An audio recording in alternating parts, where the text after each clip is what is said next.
ಆತ್ಮೀಯ ವಿದ್ಯಾರ್ಥಿಗಳೇ, MCQ multiple choice questions ಎಕ್ಸಾಮಿಗೆ ಬೇಕು ನಮಗೆ. ಸೊ ಅದರ ಬಗ್ಗೆ ಡಿಸ್ಕಸ್ ಮಾಡೋಣ. ಈಗಾಗಲೇ ಹೋದ ವರ್ಷ ಆಲ್ಮೋಸ್ಟ್ ಎಲ್ಲ ಚಾಪ್ಟರ್ಗಳ MCQ ಅಪ್ಲೋಡ್ ಮಾಡಿದ್ದೆ ನಾನು. ಬಟ್ ಈಗ ಅದನ್ನೆಲ್ಲ ರಿವೈಸ್ಡ್ ಮಾಡಬೇಕು. ಯಾಕೆಂದರೆ ಸಿಲೆಬಸ್ ಚೇಂಜ್ ಆಗಿದೆ. ಕೆಲವು ಕ್ವಶನ್ಸ್ ಅನಾವಶ್ಯಕ, ಯಾಕೆ ನೀವು ಓದಬೇಕು, ಸಿಲೆಬಸ್ಗೆ ಇಲ್ಲದೇ ಇರುವಂಥದ್ದು. ಸೊ ಅದನ್ನೆಲ್ಲ ರಿಮೂವ್ ಮಾಡಿ ಹೊಸ ಒಂದು ಕ್ವಶನ್ಸ್ಗಳು ಟೆಕ್ಸ್ಟ್ ಬುಕ್ಕಿನ ಒಳಗೆ ಬರಬೇಕು. ಇವೆಲ್ಲ ಕಂಡೀಷನ್ಸ್ ಇಟ್ಕೊಂಡು ಒಂದಿಷ್ಟು ಕ್ವಶನ್ಸನ್ನು ನಿಮ್ಮ ಮುಂದೆ ಇಡೋ ಪ್ರಯತ್ನ.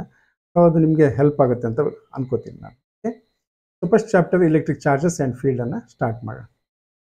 ಇನ್ nature the electric charge of any system is always equal to, ನೋಡಿ ಈ ಸೆಂಟೆನ್ಸ್ ನೋಡಿ, the electric charge of any system is always equals to, ಇಲ್ಲೇನು ಕೇಳ್ತಾ ಇದ್ದಾರೆ ಅಂತ ನೋಡಬೇಕು. Half integral multiple of the least amount of charge 0 square of the least amount. ಇಲ್ಲಿ least amount of the charge ಅನ್ನೋ ವರ್ಡ್ ಪದೇ ಪದೇ ಬರ್ತಾ ಇದೆ. ಸೊ ನೆನ್ಪು ಮಾಡ್ಕೊಳ್ಳಿ ಬೇಸಿಕ್ ಪ್ರಾಪರ್ಟಿಯಲ್ಲಿ. So this is nothing but the quantization ಪ್ರಾಪರ್ಟಿಯಲ್ಲಿ ನೋಡ್ತೀವಲ್ಲ ನಾವು, integral multiple of the least amount of charge ಅಂತ ಬರುತ್ತೆ. So Q is equal to plus or minus n into E.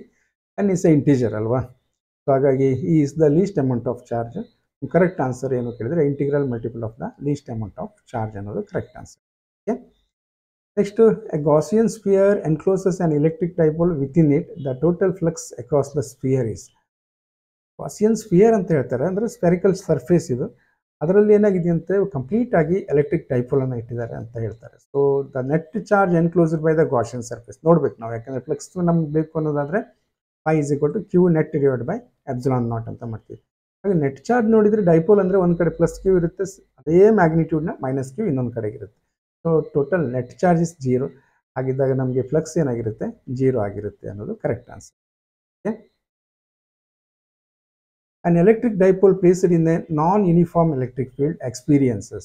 So electric dipole ಅನ್ನು ನೀವೇನು ಮಾಡ್ತೀರಿ, ಒಂದು ನಾನ್ ಯೂನಿಫಾರ್ಮ್ ಎಲೆಕ್ಟ್ರಿಕ್ ಫೀಲ್ಡ್ ಅಲ್ಲಿ ಆ ಡೆರಿವೇಷನ್ 3 ಮಾರ್ಕ್ಸ್ ಇದೆ. Torque experienced by A dipole in a uniform magnetic field, ಅಲ್ಲೇ ಆ ಸೆಂಟೆನ್ಸ್ ಬರುತ್ತೆ. ಸೊ ಒಂದು ವೇಳೆ ಫೀಲ್ಡು ನಾನ್ ಯೂನಿಫಾರ್ಮ್ ಆಗಿದ್ದರೆ ಏನಾಗುತ್ತೆ ಅಂತೇಳಿ ನಿಮಗೆ ಓದಿದ್ದು ನೆನಪಿರ್ಬೋದು. So it experience both torque and net force. ಯಾಕೆಂದರೆ ಆ ಫೀಲ್ಡು ನಾನ್ ಯೂನಿಫಾರ್ಮ್ ಇದ್ದಾಗ ಫೋರ್ಸ್ 0 ಆಗಲ್ಲ, ಕ್ಯಾನ್ಸಲ್ ಆಗಲ್ಲ, but there is a force along with the torque ಅಂತ ಹೇಳ್ತಾರೆ. The electric field outside a charge sphere of radius r at a distance r, small r ಅನ್ನೋದು ರೇಡಿಯಸ್ಗಿಂತ ದೊಡ್ಡದಿದೆ ಅಂತೇಳಿ. ಅಂದರೆ ಆ ಸ್ಪಿಯರ್ನ ಹೊರಗಡೆ ಪಾಯಿಂಟಲ್ಲಿ ನಿಮ್ಗೆ ಏನು ಕೇಳ್ತಾ ಇದ್ದಾರೆ, ಎಲೆಕ್ಟ್ರಿಕ್ ಫೀಲ್ಡ್ ಎಷ್ಟಿರುತ್ತೆ ಅಂತ ಕೇಳಿದ್ದಾರೆ. Electric field due to a charge sphere at a distance r is greater than r is, ಅದರ ಎಕ್ಸ್ಪ್ರೆಷನ್ ನಿಮಗೆ ನೆನಪಿರುತ್ತೆ, ಡೆರಿವೇಷನ್ ಇರುತ್ತೆ. ಇದು ಅಂದರೆ ಡೆರಿವೇಷನ್ ಇರುತ್ತೆ ಅನ್ನೋದಕ್ಕಿಂತ ಇದು ಶೆಲ್ ಅಂತ ಅಂದ್ಕೊಂಡ್ರೆ ನಮಗೆ ಕರೆಕ್ಟ್ ಆಗುತ್ತೆ, ಇಲ್ಲ ಕಂಡಕ್ಟ್ ಅಂದ್ಕೊಳ್ಳಿ. ಸೊ ಆ ಸೆಂಟೆನ್ಸಲ್ಲಿ ಬುಕ್ಕಲ್ಲಿ ಬಂದಿರುತ್ತೆ. ಹಾಗಾಗಿ ಈಸ್ ಈಕ್ವಲ್ ಟು 1/4π Q/r². ಅಂದರೆ ಆಲ್ ದ ಚಾರ್ಜಸ್ ಏನಿರುತ್ತೆ ಸರ್ಫೇಸ್ ಮೇಲೆ ಇರುವಂಥ ಚಾರ್ಜ್ಗಳು ಆ ಸೆಂಟರ್ ಪಾಯಿಂಟಲ್ಲಿ ಇದೆ ಅಂತ ತಿಳ್ಕೊಳ್ಳೋ ರೀತಿಯ ಎಕ್ಸ್ಪ್ರೆಷನ್ ನಮ್ಗೆ ಸಿಗುತ್ತೆ ಅಲ್ಲಿ. ಅಂದರೆ all the charges are situated at the centre of the sphere ಅಂತೇಳಿ. ಸೊ ಹಾಗಾಗಿ is equal to 1/4π Q/r². r ಅನ್ನೋದು ಡಿಸ್ಟೆನ್ಸ್ ಸೆಂಟ್ರಿಂದ, ಸ್ಪಿಯರ್ನ ಸೆಂಟ್ರಿಂದ. ಬಟ್ ಇಲ್ಲಿ ಏನು ಕೇಳ್ತಾರೆ ಅಂದರೆ, ಈ ಥರ ಆಪ್ಷನ್ಸ್ ನೋಡಿದಾಗ ನಮ್ಗೆ ಏನೋ ಸಿಗ್ಮಾ ಅಂತ ಕೇಳಿ, ಸಿಗ್ಮಾ ಅಂದರೆ ನೆನಪಾಗುತ್ತೆ ಸರ್ಫೇಸ್ ಚಾರ್ಜ್ ಡೆನ್ಸಿಟಿ ಅಲ್ವಾ. ಹಾಗಾಗಿ ಸರ್ಫೇಸ್ ಚಾರ್ಜ್ ಡೆನ್ಸಿಟಿ ಸಿಗ್ಮಾ ಅನ್ನೋದು total charge divide by surface area Q divide by 4πr² ಅನ್ನೋದು. 4πr² ಅನ್ನೋದು surface area of a sphere. ಹಾಗಾಗಿ ಚಾರ್ಜ್ Q ಅಂದಾಗ ಏನಾಯಿತು, ನಮಗೆ ಸಿಗ್ಮಾ ಇಂಟು 4πr² ಆಯಿತು. ಸೊ ನಾವು ಈಗ ರಿಟರ್ನ್ ಈ ಎಕ್ಸ್ಪ್ರೆಷನಲ್ಲಿ Q ವ್ಯಾಲ್ಯೂವನ್ನು ಸಬ್ಸ್ಟಿಟ್ಯೂಟ್ ಮಾಡಿದರೆ, so will get like this way, 1/4π epsilon into sigma 4πr² divide by r² ಸಿಗುತ್ತೆ. 4π ಕ್ಯಾನ್ಸಲ್ ಆಯಿತು. So will get sigma r² divide by epsilon r² ಅನ್ನುವಂಥದ್ದು. ಸೊ ಕರೆಕ್ಟ್ ಆಪ್ಷನ್ ಏನಿದೆ, ಎ ಆಪ್ಷನ್ನು ಕರೆಕ್ಟ್ ಆಗಿದೆ. ಇಷ್ಟೇ, ನಮಗೆ ಇದರಲ್ಲೇನೋ ಜಾಸ್ತಿ ಇಷ್ಟಪಡುವಂಥ ಇಲ್ಲ, ಟೆಕ್ಸ್ಟ್ ಬುಕ್ಕಲ್ಲಿ ಇರುವಂಥದ್ದು ಇದು. ಇದನ್ನು ನೆನ್ಪಿಟ್ಕೊಂಡ್ರೆ ನಾವು ನೆನಪಿರುತ್ತೆ, ನಾವು ಓದಿದ್ದೀವಲ್ವ, ಡೆರಿವೇಷನ್ ಎಲ್ಲ ನೋಡಿದ್ದೀವಿ. Okay, the charged spherical shell does not produce an electric field at any point. ಎಲ್ಲಿ ಮಾಡಲ್ಲ, charged spherical shell electric field 0 ಎಲ್ಲಿದೆ ಅಂತ ಇಂಡೈರೆಕ್ಟಾಗಿ ಕೇಳ್ತಾ ಇದ್ದಾರೆ ಅವರು. ಸೊ ನಮ್ಗೆ ಗೊತ್ತಿದೆ ಇಂಟೀರಿಯರ್ ಪಾಯಿಂಟ್, ಆ ಶೆಲ್ಲಿನ ಒಳಗಡೆ ಎಲೆಕ್ಟ್ರಿಕ್ ಫೀಲ್ಡು 0 ಆಗಿರುತ್ತೆ ಅಂತೇಳಿ. Okay, the angle between the electric dipole moment and the electric field strength due to an equatorial line derivation ಇದೆಯಲ್ಲ, along the axial line, equatorial line. So ಅಲ್ಲಿ ಏನು ಕೇಳ್ತಾರೆ, angle between the electric dipole moment P and electric field. So ಇದರ electric field ಅಂದರೆ ನಾವು ಇದರ derivation ನೋಡಿದ್ದೀವಿ, net electric field ಈ ಕಡೆ ಬರುತ್ತೆ. ಇದು negative charge, positive, dipole moment ನೆಗೆಟಿವಿಂದ ಪಾಸಿಟಿವ್ ಕಡೆಗೆ ಇರುತ್ತೆ. ಸೊ ಹಾಗಾಗಿ ಆನ್ಸರ್ ಏನಾಯ್ತು ನಮಗೆ 180 ಡಿಗ್ರಿ ಅನ್ನೋದು correct answer, anti parallel. The dipole having dipole moment P is placed in the uniform electric field E, then torque acting on it is given by. ನೋಡಿ ಇದು torque ಅಂದಾಗ cross ಪ್ರಾಡಕ್ಟೇ ಬರಬೇಕು. ಒಂದನೇದು first ಇಯರಲ್ಲಿ ನೋಡಿದ್ರಿ ನೀವು, ಈ ಸೆಕೆಂಡ್ ಇಯರ್ ಕಲ್ತಿದ್ರಿ. So ಇಲ್ಲಿ ಕ್ರಾಸ್ ಪ್ರಾಡಕ್ಟ್ ಇರೋದು ಇದೊಂದೇ. ಇಲ್ಲೇನಾದರೂ ಪಿ ಕ್ರಾಸ್ ಇ ಮತ್ತು ಇ ಕ್ರಾಸ್ ಪಿ ಎಲ್ಲ ಕೊಟ್ಟಿದ್ರೆ ಸ್ವಲ್ಪ ಹೊತ್ತು ಥಿಂಕ್ ಮಾಡಬೇಕು. But tau is equal to P cross E ಅಂತ ಗೊತ್ತು ನಮಗೆ, ಹಾಗಾಗಿ this is the correct option. Next, if E1 is the electric field strength of short dipole at a point on its axial line and E2 that on the equatorial line is the same distance. ಈಗ electric field dipole ಇಂದು equatorial ಮತ್ತು axial line ಮೇಲೆ ಒಂದೊಂದು ಪಾಯಿಂಟನ್ನು ತಗೊಂಡ್ರೆ ಹೇಗಿರುತ್ತೆ? Along the axial line expression ನೆನಪಿರಬೇಕು. This is 1/4π 2p/r3. ಅಂದರೆ ನಾವೇನು ಮಾಡಿದ್ವಿ ಕೇಳಿದರೆ ಶಾರ್ಟ್ ಡೈಪೋಲ್ ಅಂತ ಹೇಳಿದ್ದಾರೆ ಅವರು, ಹಾಗಾಗಿ ಆ ಎಕ್ಸ್ಪ್ರೆಷನನ್ನು ತಗೋತೀವಿ ಶಾರ್ಟ್ ಡೈಪೋಲ್ ಅಂತೇಳಿ. ಇದು ನಿಮ್ಗೆ ಗೊತ್ತಿದೆ. ನಾವು ಏನು ಕೇಳಿದ್ರೆ r is much greater than a ಅಂತೇಳಿ ಎನ್ನು ನೆಗ್ಲೆಕ್ಟ್, ಎ ಸ್ಕ್ವೇರನ್ನು ನೆಗ್ಲೆಕ್ಟ್ ಮಾಡ್ತೀವಿ. ಓಕೆ, ಹಾಗೆಯೇ ಅಲಾಂಗ್ ದ ಇಕ್ವಟೋರಿಯಲ್ ಲೈನಿಗೆ ಎಕ್ಸ್ಪ್ರೆಷನ್ನು 1/4π p/r3. ಎರಡಕ್ಕೆ ಏನು ಡಿಫ್ರೆನ್ಸ್ ಇದೆ? ಇಲ್ಲಿ 2 ಇದೆ, ಇಲ್ಲಿ 2 ಇಲ್ಲ. ಹಾಗಾಗಿ ನಮಗೆ ಕರೆಕ್ಟ್ ಆಪ್ಷನ್ ಏನು? E1 is equal to 2 times E2. Okay, so next, out of the following is not a property of electric field lines. Electric field lines property ಅಲ್ಲ ಯಾವ್ಯಾವುದು? Field lines are continuous curve without any breaks ಅನ್ನುವಂಥದ್ದು ಸರಿ ಇದೆ. ಆಮೇಲೆ 2 field lines cannot cross each other, correct. Field lines start at a positive and end at negative charge, correct. They form closed loops, ಇಲ್ಲ. ಇದು magnetic property ಆದರೆ correct ಆಗ್ತಾಯಿತ್ತು, but electric ಪ್ರಾಪರ್ಟಿಗೆ ಇದು wrong property, ಇದು not a property of electric field lines. Okay, so ಹಾಗಾಗಿ ನಮ್ಗೆ answer ಇದಾಯಿತು. Okay, ಮುಂದೆ glass rod is rubbed with silk, it acquires a positive charge because. ಅಂದರೆ ಏನಕ್ಕೆ ಅಂತ ಹೇಳ್ಬೋದು? ಆಪ್ಷನ್ ನೋಡಿ, protons are added to it. ತಪ್ಪು ಕಲ್ಪನೆ, ಯಾಕೆಂದರೆ ಪ್ರೋಟಾನ್ಸ್ ಆ್ಯಡ್ ಮಾಡೋಕ್ಕೆ ರಿಮೂವ್ ಮಾಡೋಕ್ಕೆ ನಾಟ್ ಸೋ ಈಸಿ. ಹಾಗಾಗಿ ಪ್ರೋಟಾನ್ಸ್ ಬೇಡ. Electrons are added to it ಅಂದರೆ ನೆಗೆಟಿವ್ ಆಗುತ್ತೆ, ಯಾಕೆಂದರೆ electron negative charge. Electrons R removed from it correct ಆಗಿರುತ್ತಲ್ವಾ? ಯಾಕೆಂದರೆ electrons only the particle which can be removed or added to a body. ಹಾಗಾಗಿ ನಮಗೆ D option correct ಆಗಿರುತ್ತೆ. No new charges are either created or destroyed. It refers to ಯಾವ ಒಂದು ಪ್ರಾಪರ್ಟಿಯಲ್ಲಿ ಇದನ್ನು ನಾವು ಹೇಳ್ತೀವಿ ಅಂತೇಳಿ. ಚಾರ್ಜನ್ನು ಕ್ರಿಯೇಟ್ ಟು ಡಿಸ್ಟ್ರಾಯ್ ಅಂದ್ಕೊಂಡು ಕನ್ಸರ್ವೇಷನ್ ಅಂತ ನೆನಪಾಗುತ್ತೆ ನಮಗೆ. ಸೊ ಕನ್ಸರ್ವೇಷನ್ ಆಫ್ ಚಾರ್ಜ್ ಅನ್ನೋದು correct answer. Next, an isolated body contain equal amount of positive and negative charge.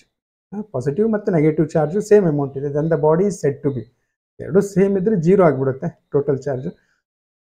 ನಾವೇನಿರ್ತೀವಿ ಅದಕ್ಕೆ ಎಲೆಕ್ಟ್ರಿಕಲಿ ನ್ಯೂಟ್ರಲ್ ಅಂತ ಕರಿತೀವಿ. Okay, SI unit of electric charges ಹಿಂಗೆ ಈಸಿಯಾಗಿ ಕೇಳ್ಬೋದು, ನಾನು ಕೇಳಬಾರ್ದು ಅಂತ ಇಲ್ಲ. ಸೊ ಕೂಲಮ್ ಅನ್ನೋದು SI unit of electric charge ಗೊತ್ತಿದೆ. ಏನು ಅಷ್ಟು ಟಫ್ ಆನ್ಸರ್ ಮಾಡ್ಲಿಕ್ಕೆ ಬರಲೇಬಾರ್ದು, ಆ ಥರ ಕ್ವಶನ್ಸೇ ಕೇಳಬೇಕಂತಿಲ್ಲ, ಬೇಸಿಕ್ಸ್ ಕೆಲವು ಕೇಳ್ತಾರೆ. Next, force on any charge due to a number of other charges is the vector sum of all the forces on that charge due to other charge is a statement of. ಇದು ಯಾವುದರ statement ಅಂತ ಕೇಳಿದ್ದಾರೆ. ಅಲ್ಲಿ ನಮ್ಗೆ ಗೊತ್ತಾಗುತ್ತೆ ಇದು principle of superposition of, ಕೆಲವೊಮ್ಮೆ ಫೋರ್ಸಿಗೆ ಯೂಸ್ ಮಾಡಿದ್ದೀವಿ, ಹಾಗೆ ಫೀಲ್ಡಿಗೆ ಯೂಸ್ ಮಾಡಿದ್ದೀವಿ. ಇಲ್ಲಿ vector sum of the forces ಅಂತ ಕೇಳಿದ್ದಾರೆ, ಹಾಗಾಗಿ ಇದು superposition principle for system of charges ಅಲ್ವಾ. ಆ ಚಾರ್ಜ್ ಈಸ್ ಟ್ರಾನ್ಸ್ಫರೇಬಲ್, ಚಾರ್ಜ್ ಒಂದು ಬಾಡಿಯಿಂದ ಇನ್ನೊಂದು ಬಾಡಿಗೆ ಟ್ರಾನ್ಸ್ಫರ್ ಮಾಡೋಕ್ಕಾಗುತ್ತೆ. ಅಸೋಸಿಯೇಟೆಡ್ ವಿತ್ ಮಾಸ್ ಇದ್ದರೆ ಮಾತ್ರ ಚಾರ್ಜ್ ಇರುತ್ತೆ. ಆ್ಯಂಡ್ ಕನ್ಸರ್ವ್ಡ್, ಇದನ್ನು ಸುಮ್ಮನೆ ಕ್ರಿಯೇಟ್ ಮಾಡೋಕ್ಕಾಗಲ್ಲ ಅನ್ನುವಂಥದ್ದು. ಸೊ ಇದರಲ್ಲಿ ಯಾವುದು ಕರೆಕ್ಟು? ಆಲ್ ಆಫ್ ದೀಸ್ ಅನ್ನೋದು, ಅಂದರೆ ಈ 3 ಪ್ರಾಪರ್ಟಿ ಅದಕ್ಕಿದೆ, ಹಾಗಾಗಿ ಆಲ್ ಆಫ್ ದೀಸ್ ಅನ್ನೋದು ಕರೆಕ್ಟ್ ಆದ property. Next, if a body is negatively charge then it has. ಅಂದರೆ ನೆಗೆಟಿವ್ ಚಾರ್ಜ್ ಅಂದರೆ ನಾವು excess of electrons, excess of protons, deficiency, neutron ಇವೆಲ್ಲ ಅಲ್ಲ. ಒಂದು ಎಲೆಕ್ಟ್ರಾನ್ನೇ ನೋಡ್ಬೇಕು ನಾವು. ಒಂದು ನೆಗೆಟಿವ್ಲಿ ಚಾರ್ಜ್ ಅಂದರೆ ಇಲೆಕ್ಟ್ರಾನ್ಗಳ ಸಂಖ್ಯೆ ಜಾಸ್ತಿ ಇದೆ ಅಂತೇಳಿ. ಸೊ ಹಾಗಾಗಿ ಎಕ್ಸೆಸ್ ಆಫ್ ಎಲೆಕ್ಟ್ರಾನ್ಸ್ ಅನ್ನೋದು correct answer. When a comb rubbed with a dry hair attracts pieces of paper, this is because, ನೋಡಿ ಕ್ಲಿಯರ್ ಸೆಂಟೆನ್ಸ್ ಇದೆ ಟೆಕ್ಸ್ಟ್ ಬುಕ್ಕಲ್ಲಿ, ಅಂದರೆ comb polarise the piece of paper ಅಂತ ಹೇಳ್ತಾರೆ. So that is the correct answer ಅಂತೇಳಿ. Okay, next, when some charge is transferred to a ಅನ್ನೋದಕ್ಕೆ ಒಂದಿಷ್ಟು ಚಾರ್ಜನ್ನು ಟ್ರಾನ್ಸ್ಫರ್ ಮಾಡಿದ್ದೀವಿ. It readily gets distributed over the entire surface of a. If some charge is put on B, it stays at the same place. Here A and B refers to, ಇದು text ಬುಕ್ಕಿನ sentence, but ಇಲ್ಲಿ A B ಅಂತ ತಗೊಂಡಿದ್ದೀವಿ ಅಷ್ಟೇ. ಇಲ್ಲೇನಾಯ್ತು, ಎನ ನೀವು charge ಕೊಟ್ಟರೆ ಅದು spread ಮಾಡ್ಕೊಳತ್ತಂತೆ entire surface ಮೇಲೆ. ಬಿ ಹಾಗಲ್ಲ, ಎಲ್ಲಿದೆಯೋ ಅಲ್ಲೇ ಇರುತ್ತೆ. ಹಾಗಾದರೆ ಎ ಯಾರು, ಬಿ ಯಾರು ಅಂತ. ಎ ಡೆಫಿನೆಟ್ಲಿ ಏನು ಕಂಡಕ್ಟರು, ಬಿ ಇನ್ಸುಲೇಟರ್ ಅಲ್ವಾ. Okay, next electric lines of force about A negative point charge or electric lines of force ಏನಾಗಿರುತ್ತೆ ನೆಗೆಟಿವ್ ಚಾರ್ಜ್ಗೆ ಅಂತೇಳಿ. ಸೊ ಇದು ಕ್ಲಿಯರ್ಲಿ ನಮ್ಗೆ ಗೊತ್ತಿದೆ ಒಂದು ನೆಗೆಟಿವ್ ಚಾರ್ಜ್ ಇದೆ ಅಂದರೆ ಈ ರೇಡಿಯಲಿ ಇನ್ವರ್ಡ್ಸ್ ಅಲ್ವಾ, ರೇಡಿಯಲಿ ಇನ್ವರ್ಡ್ಸ್ ಆಗಿರುತ್ತೆ. Okay, electric flux over a surface in an electric field may B.